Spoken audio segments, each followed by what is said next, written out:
we'd spend that morning peeling back cardboard layers to successive sighs of disappointment. Gee, thanks for the tiny Tonka toy tucked in a box that could have held a big wheel. And so we soon learned to look past those pretty lies, and straight to the plain white envelopes my grandmother doled out from honest, hard-working hands. We didn't even have to open the card. Just a little shake, and the best Christmas present ever would slip right out, cold, hard cash. Grandma, who was actually an Italian nonna, got a kiss. I got a comic book buying spree, and she always accounted for inflation or the cost of living or whatever. So we'd later get $25. And then $40. No one did Christmas better or more sensibly than Nonna. So why do so many people still spend so much time wading through a sea of frenzied humanity in overheated malls, being brain-drilled by Christmas jingles to buy people presents they really don't care about? Sociologists have long argued that giving presents, real objects, not cash, are how people bond with each other. Someone gives you a sweater of dubious aesthetic charm so that you will remember that person. And you will give that person something equally valuable, and equally useless. The exchange of flower-patterned leg warmers for a decorative candle is actually the formal recognition that two individuals have formed a social bond. It turns out even a badly knit pillow cover can knit us all together. The thing is, much of the research on gift-giving was conducted in the early half of the 20th century. Back then, social networks had to be reinforced with fruitcake and books and cheese wheels. Nowadays, our social networks are just as easily reinforced with a like button. So why not liberate ourselves from the antiquated, wasteful and downright oppressive cycle of gift-giving?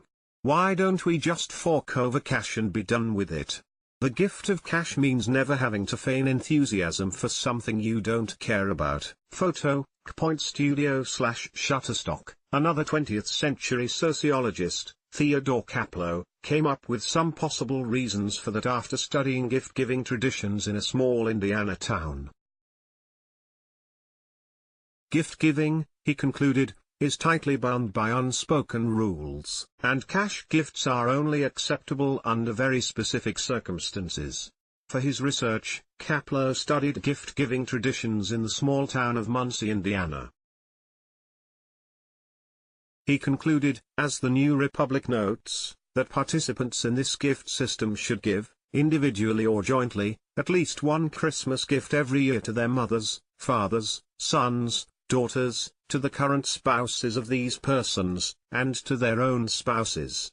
Money could only be gifted, he added, when the giver was older than the recipient. So Nonna was abiding by that unwritten rule when she stuffed envelopes with cash.